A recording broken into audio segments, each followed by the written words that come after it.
Who's the most courageous business person you know? A lot of people have trouble with that question because courage is not one of the traits we normally think of when we're thinking about evaluating business people. But that is going to change, and here's why. When I talk to CEOs these days, just about all of them are talking about transformation, reinvention, innovation. They all know that their business has to be transformed, and they're finding out that it's really hard. That's because transforming the business requires moving adequate capital, which is usually a lot, and the best people in the company away from protecting yesterday and on to creating tomorrow. 4 quick examples of CEOs who have done it. Exhibit A is Satya Nadella, the CEO of Microsoft. When he got the job 5 years ago, Microsoft was widely regarded as yesterday's company. It had missed search, it missed smartphones. It was still all about the Windows operating system, which was still making billions of dollars. Nadella knew that tomorrow was not going to be about that. It was going to be about cloud computing.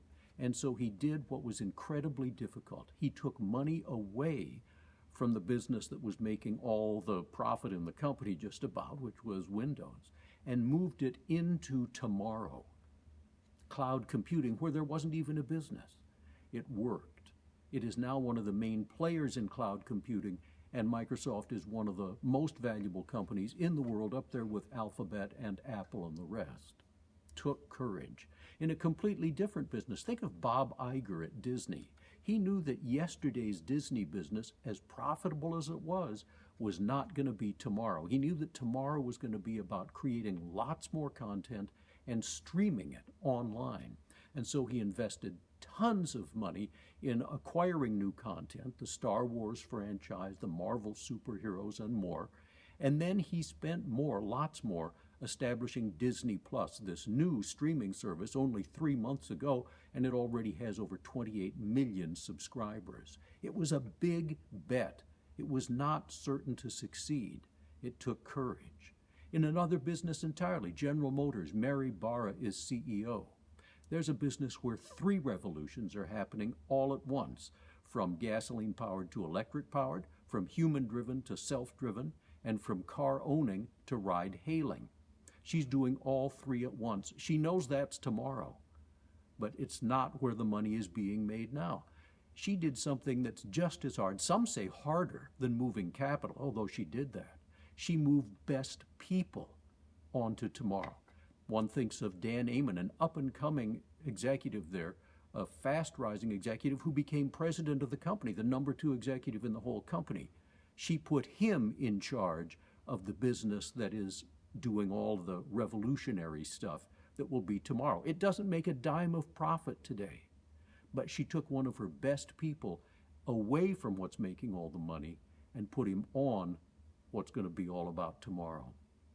One more example.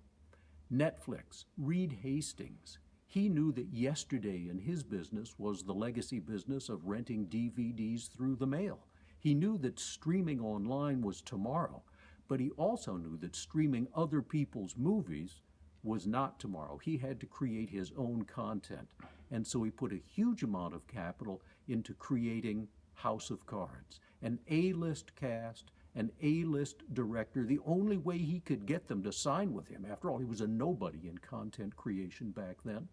He had to give everybody 2-year contracts. If this didn't work, it was going to cost him a ton of money and destroy his credibility with the creative community in Hollywood. He made the bet anyway, and it worked.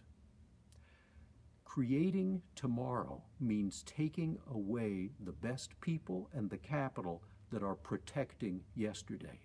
That's really hard to do. It takes courage, and that's why courage is increasingly the quality that is separating the winners from the losers.